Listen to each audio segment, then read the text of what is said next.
Kelas akan disampaikan oleh Tuan Guru Baba Zulkifli bin Taib dengan kitab Bisyaratul Amilin. Tanpa melengahkan masa lagi, saya menjemput Baba lah untuk memulakan kelas kita. Dengan segala hormatnya, dipersilakan Tuan Guru Baba. Assalamualaikum.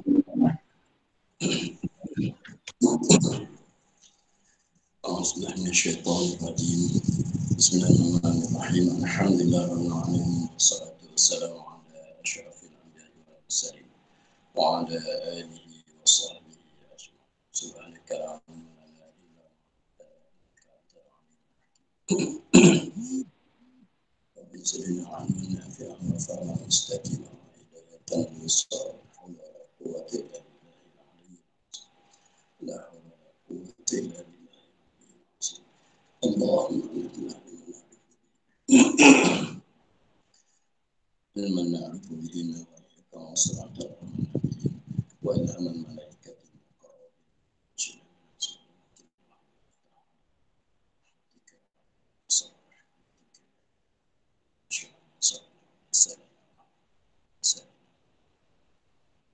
qala syekhul muslimin wa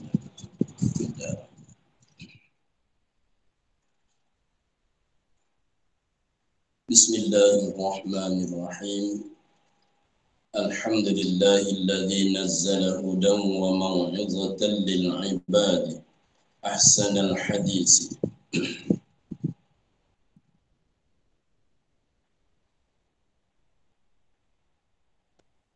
Alhamdulillahilladzi nazzala hudan wa mau'izatan lil 'ibadi ahsanal hadis.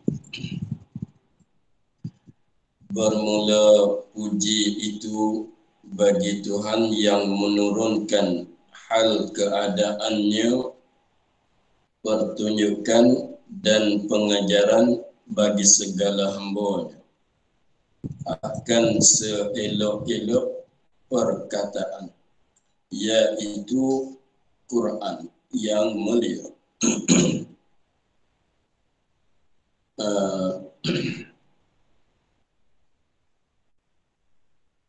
Seperti biasalah, setiap-tiap kitab dimulai dengan Bismillah dan dengan Alhamdulillah, dengan memujikan kepada Allah Subhanahu Wa Taala. Tetapi di sini musannif mulaikan dengan Bismillahirrahmanirrahim dan diikuti dengan puji kepada Allah Subhanahu Wa Taala. Tapi puji musannif kepada Allah Subhanahu Wa Taala di sini kerana Allah Taala menurunkan akan Al-Quran. Oleh itu yang katanya Alhamdulillahilladzi nazzala hudan wa mau'izatan lil ibadi ahsanal hadis. Bermula puji itu bagi Tuhan. Semua bagai-bagai puji itu mustahak bagi Allah Subhanahu Wa Taala, dimiliki oleh Allah Taala semua, yang bersepatut bagi Allah Taala semua. Tuhan yang menurunkan Tuhan yang menurunkan Tuhan yang menurunkan depan sikit, akan seelok-elok perkataan. Tuhan yang menurunkan seelok-elok perkataan. Kalau bahasa Arab, nazzala ahsanal hadis. Ahsanal hadis maf'ulun bih bagi nazzala. Menurunkan akan seelok-elok perkataan, yakni perkataan yang elok-elok.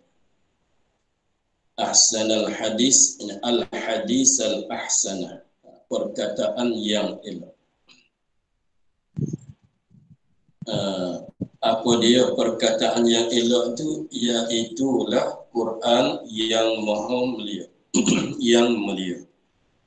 Yang mulia itu kalau Al-Quranul Karim. Al-Quranul Karim.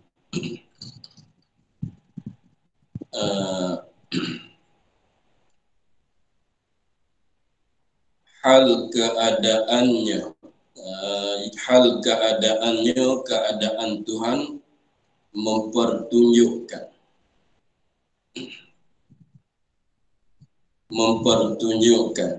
itu hudan, mempertunjukkan dan pengajaran, memberi pengajaran, mengajar, tunjuk ajar bagi segala hamba-Nya. Pertunjukkan pengajaran segala hamba, bagi segala hamba-Nya. Jadi menunjuk kepada segala hamba-Nya, hidayah kepada segala hamba-Nya, dan beri pengajaran pun kepada sekalian hamba.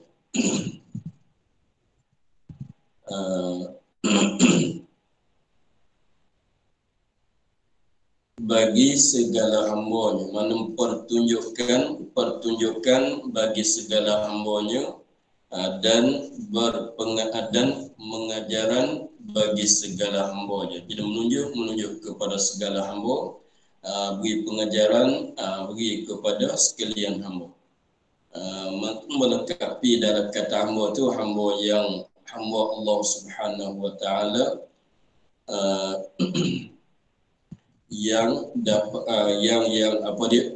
yang mukmin, sebab Allah Taala beri hidayah kepada hamba-Nya, hamba yang mukmin. Sebab hamba yang tidak mukmin, hamba yang tidak dapat hidayah. Kalau gitu dikalaki dengan kata bagi segala hamba-Nya, ialah hamba yang mukmin. Hamba yang mukmin, sebab hamba yang mukmin sajalah yang dapat hidayah. Kalau yang tidak mukmin, yang tidak dapat hidayah.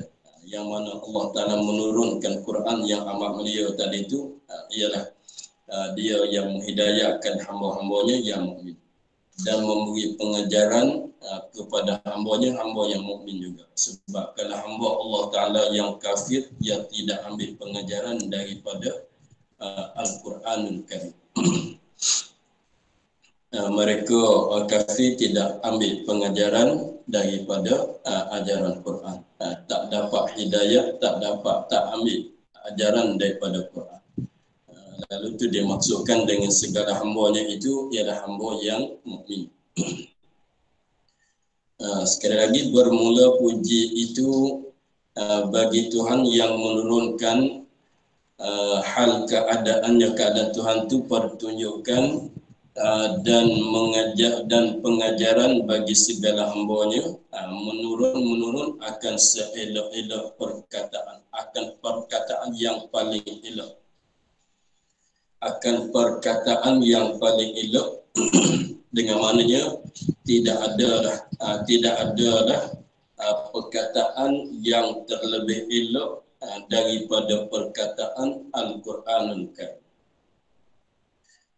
Sebab Quran itu ialah perkataan yang paling elok, yang sangat elok, yang paling elok, lebih daripada mana-mana sekalipun. Nisbah kataan, nisbah susunan satu huruf kepada satu huruf daripada huruf Quran, dan daripada satu kelimah kepada satu kelimah. Susunan perkataan ayat-ayat Quran mulai ada keelokan itu daripada susunan satu huruf kepada satu huruf. Satu huruf disambungi dengan satu huruf, satu huruf disambungi dengan satu huruf. Di situ ada keelokan. Dan juga daripada satu kalimah kepada satu kalimah, satu kalimah kepada satu kalimah itu pun ada keelokan. Itu nisbah susunan dia. Ada ijaz, ada qasum. Dan juga ada keelokan nisbah makna-makna bagi setiap ayat.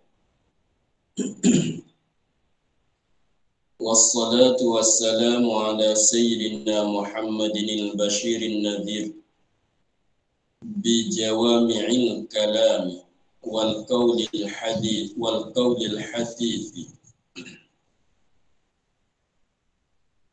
wassalatu wassalamu ala sayyidina Muhammadin al-Bashirin Nadhir bijawami'il kalami wal qawlil hadith Dia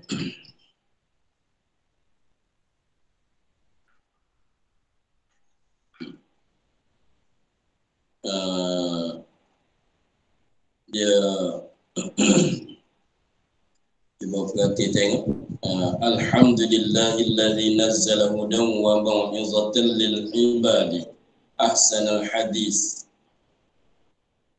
Wassalatu wassalamu ala sayyidina Muhammadin al-bashirin nadhiri bi jawami'il kalami wal qawlil hafiz. Dia panggil cakapan saja. Tengok. Alhamdulillah dan selawat dan salam tu akhir dianya disudahi dengan haraf sa. Kedua-dua tu panggil sajuk di atas haraf sa. Sebab yang pertama ahsanal hadis, yang kedua wal qaulil hasis.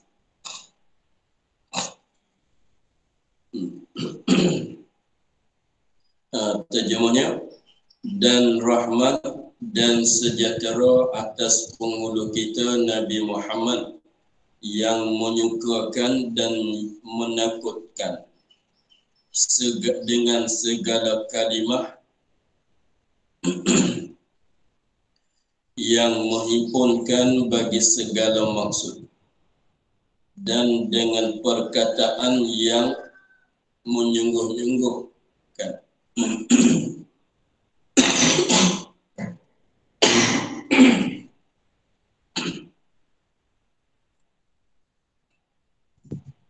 Dan rahmat dan sejahtera, dan rahmat dan sejahtera atas penghulu kita Nabi Muhammad. Dan rahmat itu timbul daripada salat, sebab salat daripada Allah itu dengan makna rahmat. Sebab di sini tu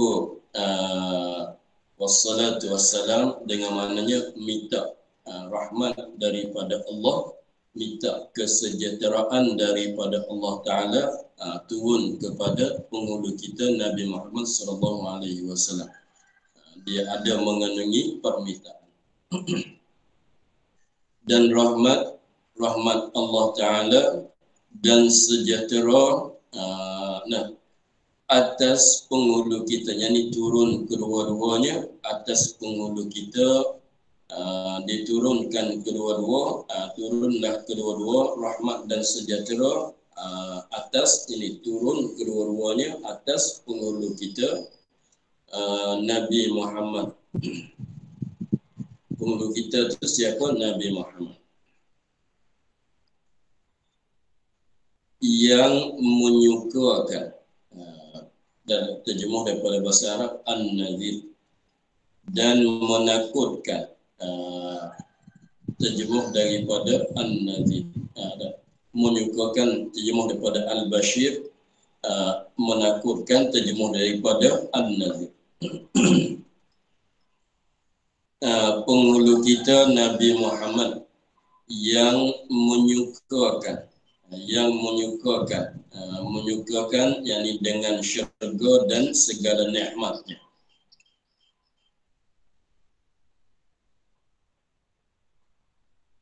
dan menakuti, yakni menakuti dengan neraka dan segala azabnya.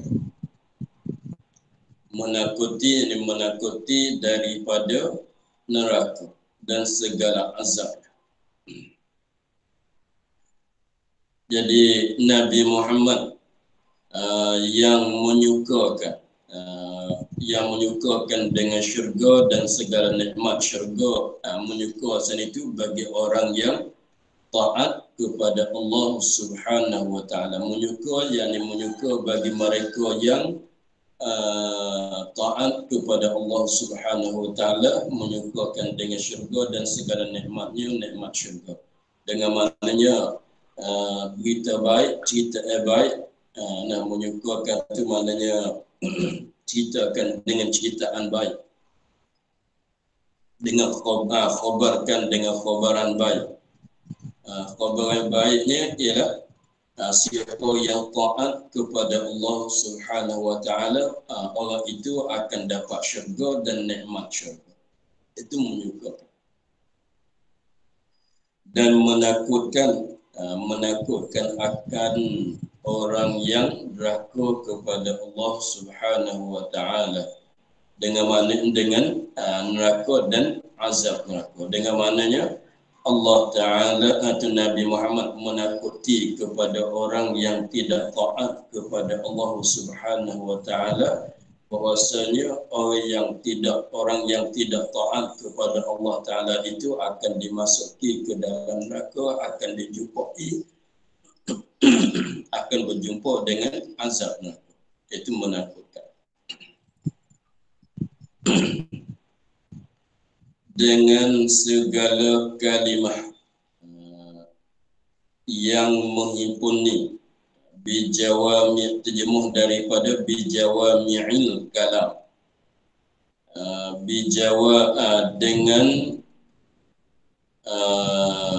dengan segala kalimah yang menghimpunkan, terjemuh daripada bijawami'il kalam, sebab pada maknanya bil kalamil jami', dengan perkataan, dengan segala kalimah, yakni dengan perkataan, dengan beberapa perkataan dengan segala kalimah, yakni dengan beberapa perkataan yang menghimpunkan yang melengkapi, yang menghimpunkan, yang melengkapi, yang mengandungi, yang menghimpunkan, yang melengkapi, artinya yang melengkapi, yang menghimpuni, yang mengandungi bagi segala maksud, melengkapi akan segala maksud.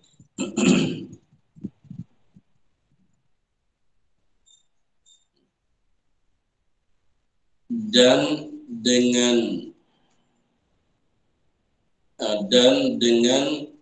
atas pada segala kalimah, wal qaulil hasis atas pada jawami'il kalam, dan dengan perkataan yang menyungguhkan,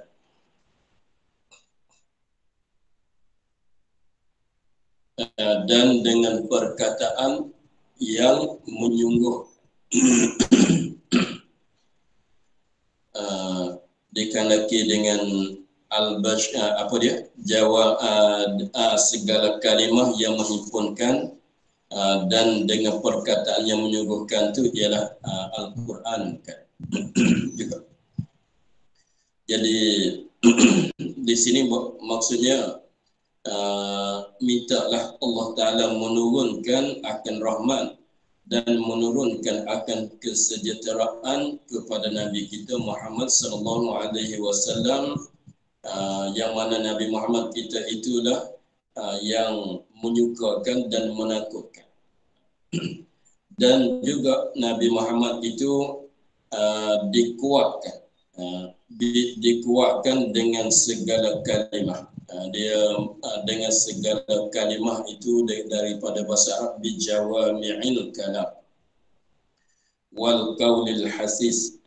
Kalau bagi siapa yang belajar kaedah bahasa Arabnya, bijawami'il kalam itu kalau masih di hal pada Sayyidina Muhammad. Jadi hal keadaan Nabi Muhammad itu muayyadan bijawami'il kalami wal qaul.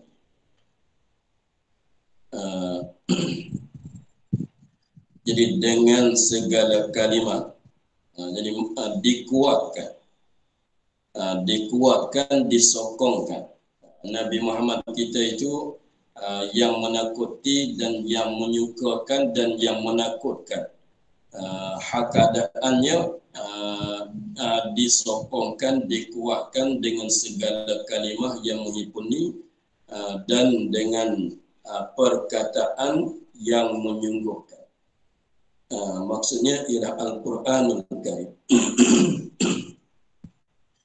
Jadi Nabi Muhammad itu dibangkitkan dia dibangkitkan dia dalam keadaan dikuatkan, disokongkan dengan Al-Quranul Karim.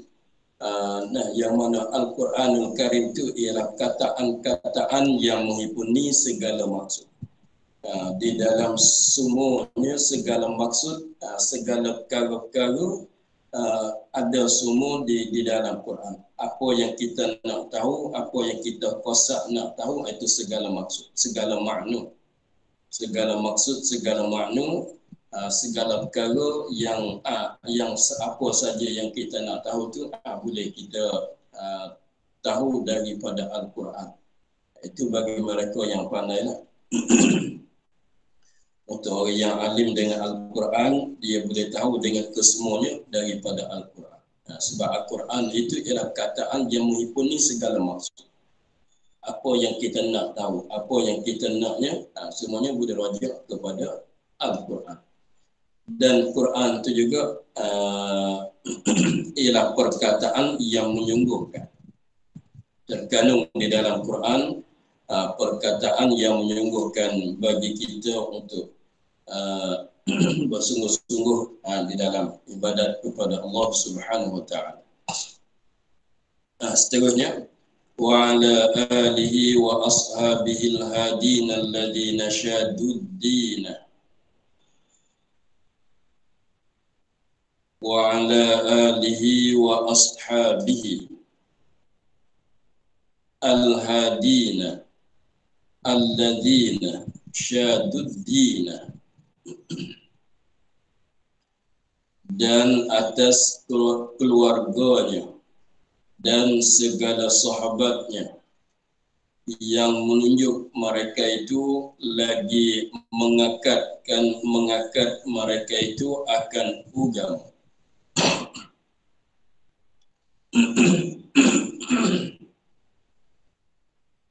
Dan atas keluarganya, keluarga Nabi Muhammad, selawat dan salam, rahmat dan sejahtera tadi minta diturunkan juga kepada keluarganya, keluarga Nabi Muhammad, dan segala sahabatnya, sahabat Nabi Muhammad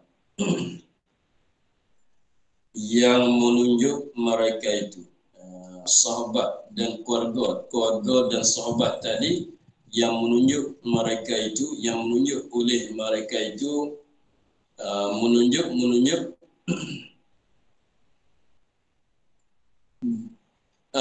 yang menunjuk mereka itu lagi mengakat mereka itu.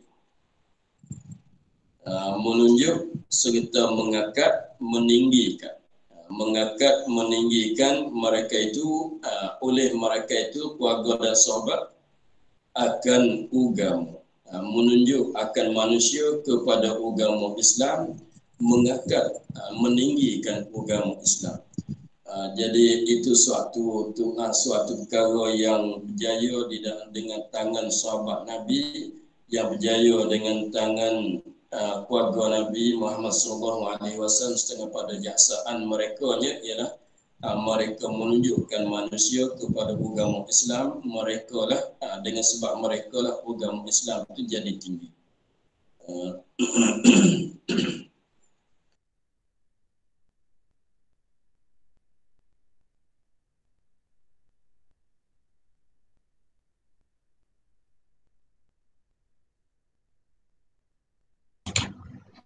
Apa tolong buka suara apa? Kita tekan.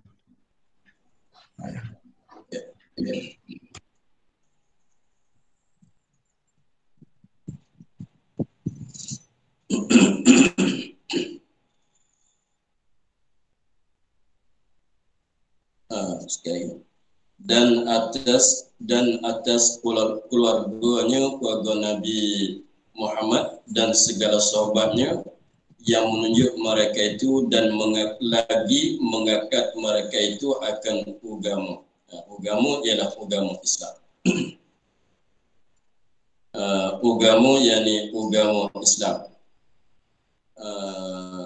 Jadi setengah daripada jaksaan, setengah pada perkara yang berjaya dengan tangan mereka-nya ialah mereka dapat menarikkan manusia untuk agama Islam, untuk masuk dalam agama Islam. Mereka dapat meninggikan agama Islam. Semuanya kawal-kawal tu berjaya dengan tangan mereka. Dan wa'alat tabi'ina wa tabi'ihim bi ihsanin ila yaumiddin. Dan atas keluarga dan atas segala yang mengikut bagi mereka itu. Dan atas segala yang mengikut bagi mereka itu, bagi sahabat dan keluarga, dan segala mereka yang mengikut mereka itu, segala yang mengikut dengan kebajikan, mengikut dengan jalan baik, dengan kebajikan mengikut atas jalan baik, hingga hari perbalasan, ialah hari kiamat. Hingga hari perbalasan, ialah hari kiamat. Hari dibangkitkan manusia daripada kubur. Hingga hari kiamat, ila yaumiddin. Hingga hari perbalasan. Ini kembali kepada asal. Jadi dimintakan rahmat, dimintakan kesejahteraan, dimintakan rahmat, dimintakan daripada Allah supaya Allah menurunkan rahmat, dimintakan kesejahteraan daripada Allah kepada Nabi Muhammad dan kepada siapa dia? Kepada keluarga Nabi Muhammad dan kepada sahabat Nabi Muhammad dan kepada mereka-mereka yang mengikutkan keluarga Nabi Muhammad dan sahabat Nabi Muhammad.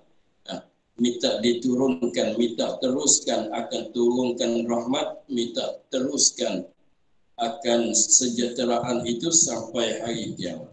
Bukan pada jam sekarang saja, bukan pada masa sekarang saja dimintakan turun rahmat. Jadi dimintakan turun rahmat kepada mereka yang tersebut masuk di bawah tabi'ihim, mereka yang mengikut mereka itu masuk juga kita semua. Dimintakan turun rahmat kepada mereka yang tersebut tu berterusan turun sampai hari kiamat. Itu maksudnya ila yaumiddin, hingga hari perbalasan. Bukan mengikut sampai hari kiamat.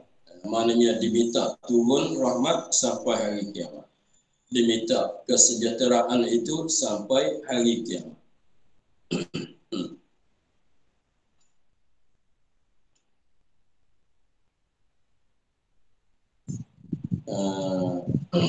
Habis di situ dua kataan, dua ayat itu, dua kataan itu disajukkan di atas nun.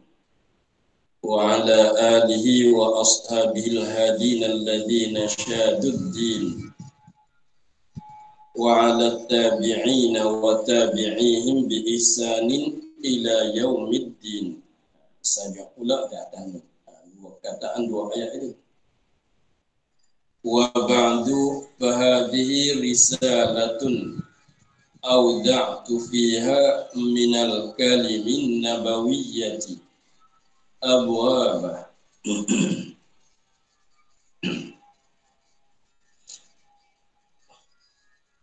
Adapun kemudian daripada itu, yakni daripada bismillah, alhamdulillah dan selawat dan salam kepada mereka yang disebut. Selepas itu maknanya kemudian daripada itu, selepas pada bismillah dah, selepas pada mengucap alhamdulillah dah, dan selepas pada mengucap selawat dan salam, selepas tu apa pula? Selepas tu nak kata apa pula? Maka dia katanya adapun kemudian pada itu, selepas tu maka ini satu risalah. Maka ini satu risalah, satu kitab yang kecil, yang tidak banyak perbahasan dia, huraian dia tu panggil risalah. Suatu risalah yang hamba taruhkan padanya, letakkan yang hamba taruhkan, letakkan, simpankan padanya pada risalah. taruhkan akan depan sikit, akan beberapa bab. taruhkan akan beberapa bab. Sebab dalam kaedah nahwunya abwaban nasab maf'ul bih bagi auda'tu fiha fir risalah abwab, musimpan meletak ulaku, mentaruh ulaku akan beberapa bab. Fatul minal kalimin nabawiyyati hal pada abwab, minal kalimin nabawiyyati hal pada abwab. Itu nisbah bagi kaedah. Jadi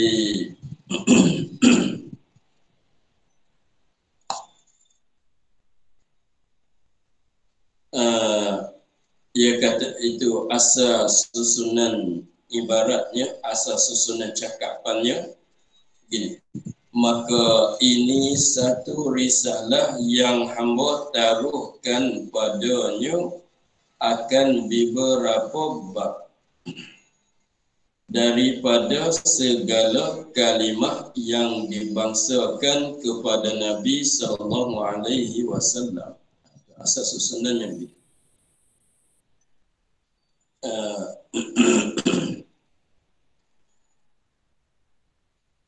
Maka ini satu risalah yang hamba taruhkan padanya, simpan, letakkan padanya, dalam padanya, yakni di dalamnya, dalam risalah ini akan beberapa bab, satu bab.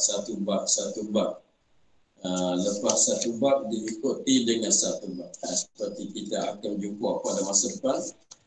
Pada lagi akan datang tu pada muka surat 6 lagi akan datang al-babul awwalu fi fadlis salat.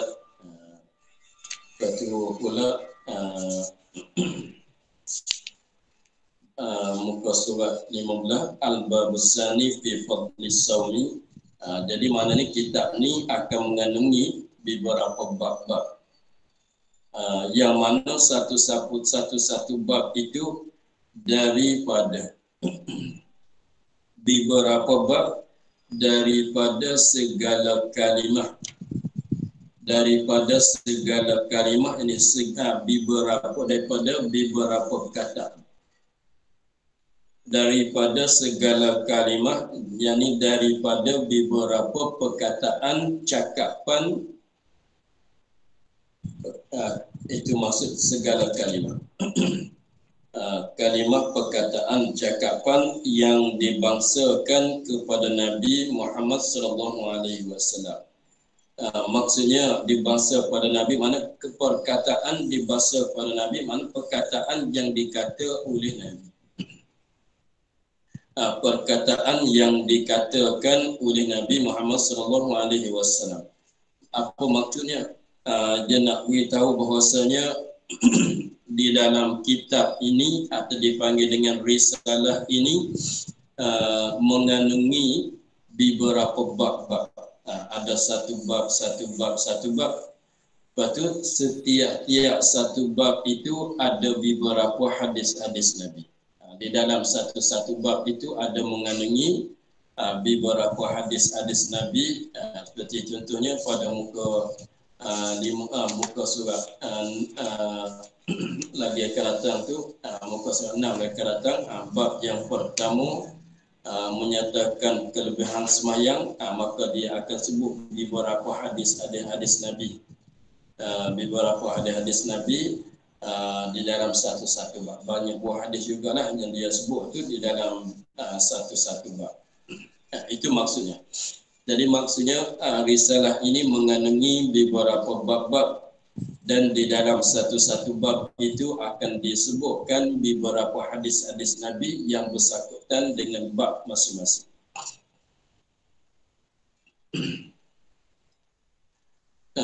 Ini nak ceritakan apa dia latar belakang dia, jalanan atau latar belakang kitab dia. supaya kita boleh tahu apabila kita ni jalanan kitab. Kitab dia ni datang rupanya begini. Jalanan dia ni begini. Fiha minal hikamil mustafawiyyati ma tadammana irghaban wa irhaban.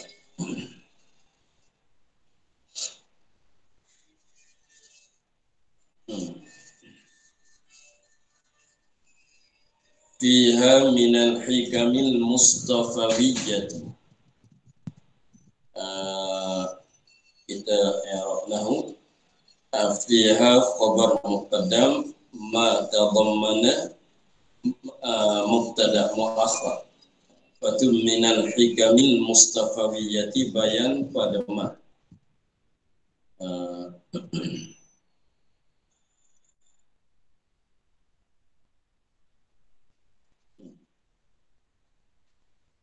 Jumlah sifat pada risalah. Jumlah mubtada dan khabar itu sifat bagi risalah. Fiha minal hikamil mustafawiyyati ma tadammana irghaban wa irhabah.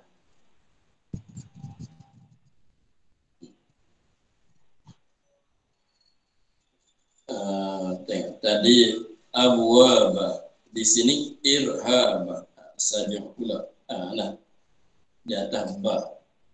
Abwaba minal kalimil nabawiyyati abwaba. Irghaban wa irhaba. Itu satu saja pula di situ. Di dalam risalah mana ada di dalam risalah tadi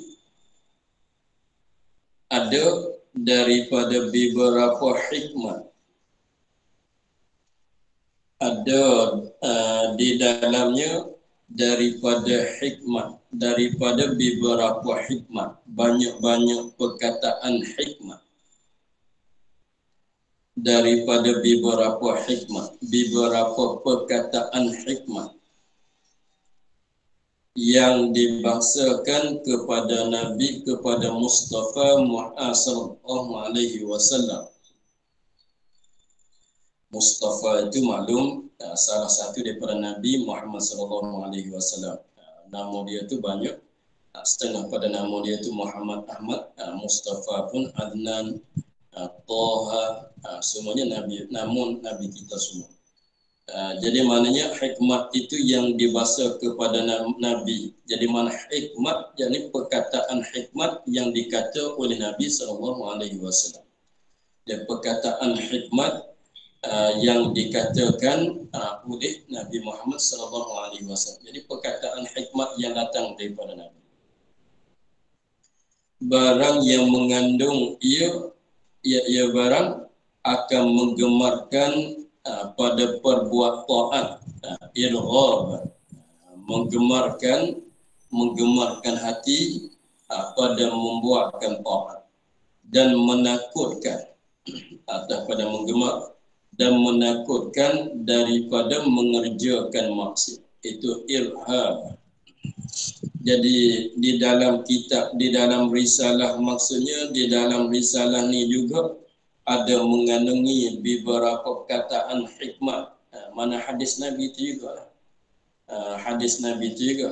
Cumanya hadis Nabi itu dia tilik kepada makna dia tu, setengah-setengah tu kita panggil hadis ahkam.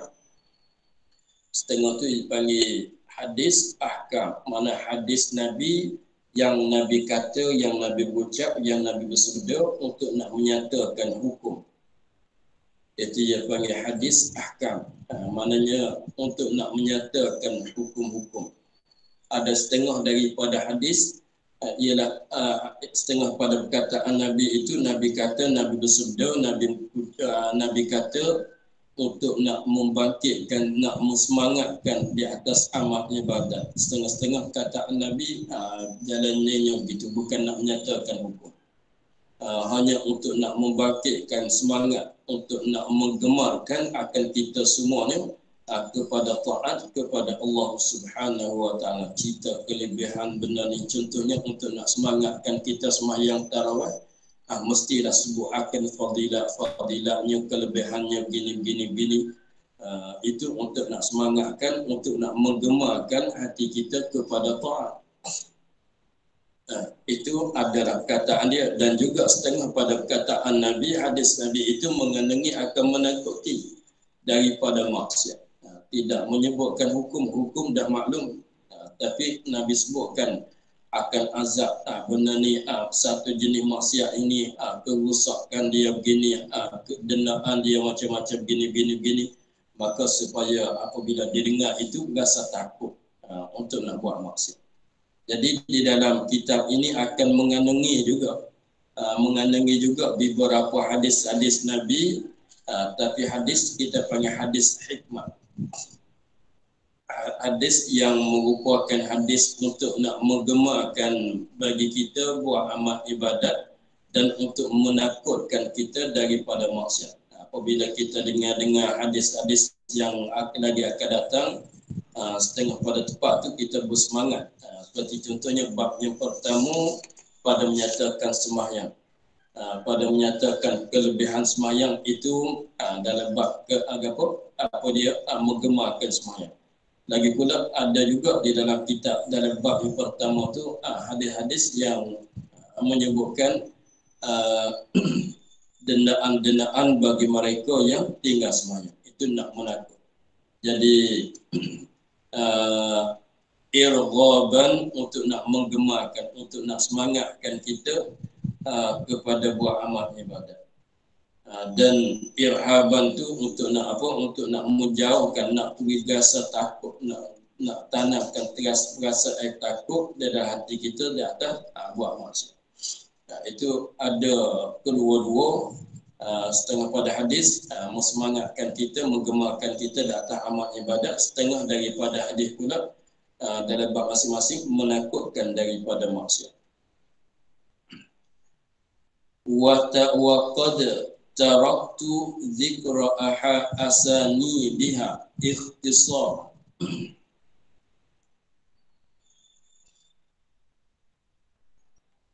Wa i'timadan ala akhdhiha minal kutubil mu'tamidati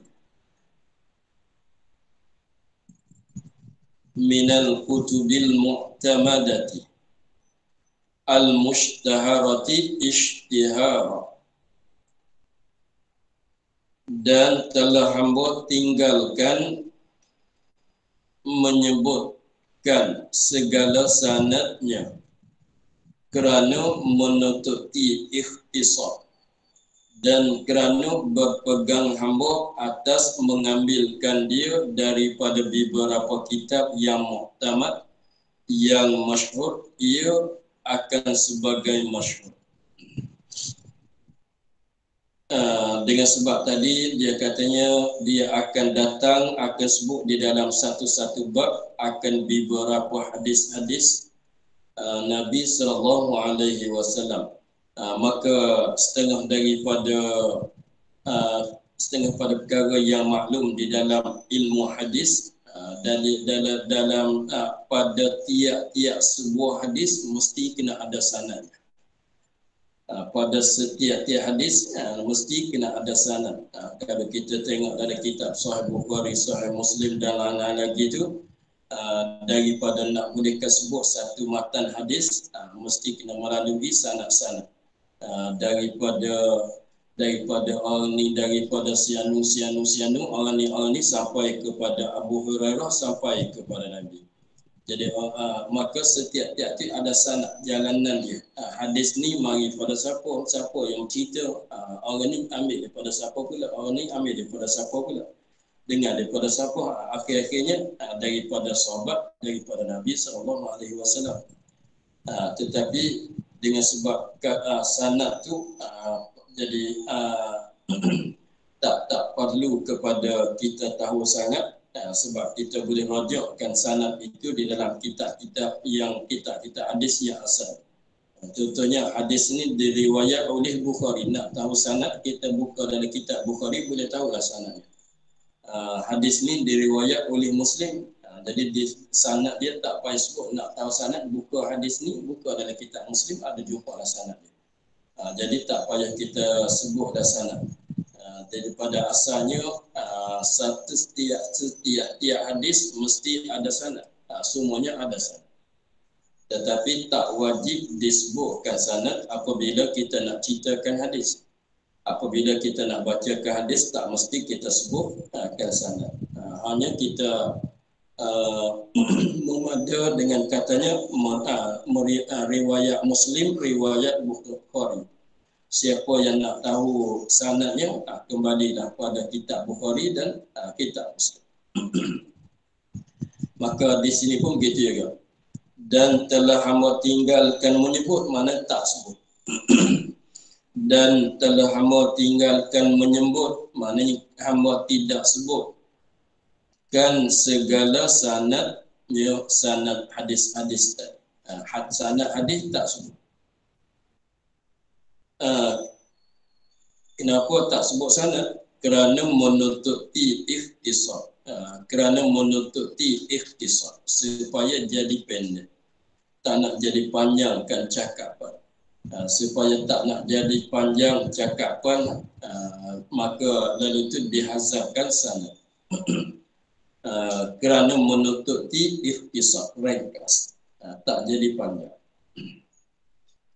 Dan kerana berpegang atas mengambilkan dia daripada kitab yang muktamad, yang masyhur, ia kitab sebagai masyhur. Lagi pulanya satu alasan lagi yang dia tidak sebutkan sanadnya sebab berpegang kepada tempat pengambilan dia tu asal. Seperti kata tadi lah, hadis ini diambil daripada Sahih Bukhari. Contohnya hadis ini diambil daripada Sahih Bukhari. Maka siapa yang nak tahukan sanad dia, buka hadis ini di dalam Sahih Bukhari, maka akan jumpa lah sanadnya. Kalau kata hadis ini diriwayat dari oleh Tirmizi masalah, buka di dalam Sunan Tirmizi, maka akan jumpa dengan sanadnya. Jadi maknanya tak payah sebut di sini. Bukan bukan katanya hadis, setiap hadis yang disebut dalam kitab ini tidak ada sanad. Bukan. Semuanya hadis yang disebut tu semuanya ada sanad semua, sampai ke Nabi, sampai ke sahabat, sampai ke Nabi semua. Semuanya tak disebut. Semuanya tak disebut saja sanad. Supaya nak jadi ringkas, dia tak sebutlah sanad-sanad. Sanad tu memang ada, cuma hanya tak disebut. Sebab dalam ittifaq oleh ulama bahasanya kita nak sebutkan suatu hadis, kita nak riwayatkan suatu hadis, nak tuliskan suatu hadis, nak bawa satu hadis, tak wajib kita sebut serta sanad. Tak wajib kita sebutkan hadis itu serta sanad. Hanya memadalah kita katanya hadis ini riwayat Bukhari. Itu mencukupi. Riwayat Bukhari ke riwayat siapa-siapa itu dah cukup. Kalau siapa yang nak tahu sanad, kembali sendiri.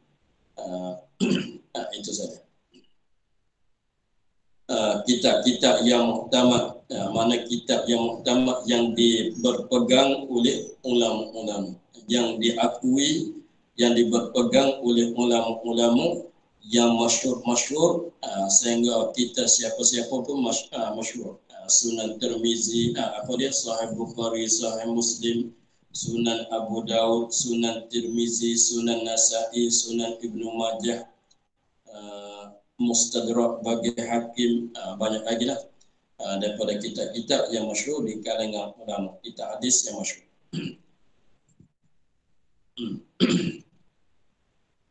Wa tawajjahtu kulla babin minha bi ayatin minal kitabil aziz. Untuk pagi ini kita sakat dulu. InsyaAllah kita sambung pada katanya wa tawajjahtu. Untuk kena pakai masa esok sehari lagi untuk nak habiskan mukaddimah dia. yang mana masuk dalam tajuk dia tu di sana pada kelebihan ilmu. Maksud dia tu pada muqaddimatun fi nubzatin yasiratin fi fadlil ilmi wal muta'alim wal 'alim. Itu masalah tajuk. Belum pada tu dipanggilkan muqaddimah penduluan dia semua. Barangkali satu hari lagi, sekali lagi kita habiskan akan muqaddimah. Kemudian katanya wa tawajjahtu kulla babin minha. Wallahu a'lam walhamdulillahi rabbil alamin. A'udzubillahi minasyaitonir rajim. Bismillahirrahmanirrahim. Alhamdulillahi rabbil alamin wassalatu wassalamu ala asyrafil anbiya'i wal mursalin wa ala alihi wa sahbihi ajma'in. Allahumma iftah lana fatahan 'arifin wa qulubana min dhikri karim khalisatan li wajhika karim. Allahumma nastaghfiruka wa ربنا علينا وتأتي سبحان ربك رب العزة عما يصفون وسلام على الحمد لله.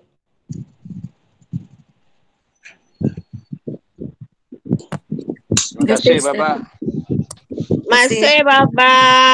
Thank you. Sehat Baba ya. Alhamdulillah, terima kasih. InsyaAllah jumpa lagi besok. Baba, pondok tak buka ke Baba? Cuti?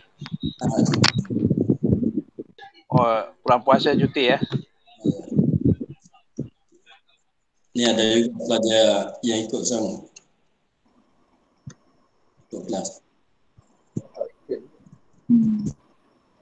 Suara lain sudah. Terima kasih Ustaz. Ya, sama. Terima kasih Baba. Jumpa lagi insya-Allah. Terima kasih Ustaz. Ya, sama.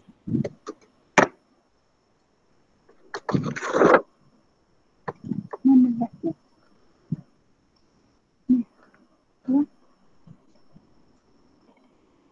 Lagi dia mana?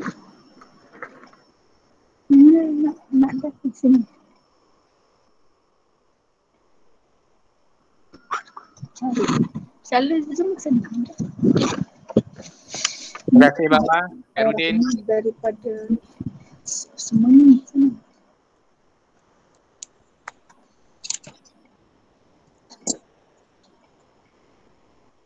Disambung-sambung. Yalah, tiap hari. Oh yalah, petani hari bulan puasa pondok sana cuti. Tu yang dia luar mengajar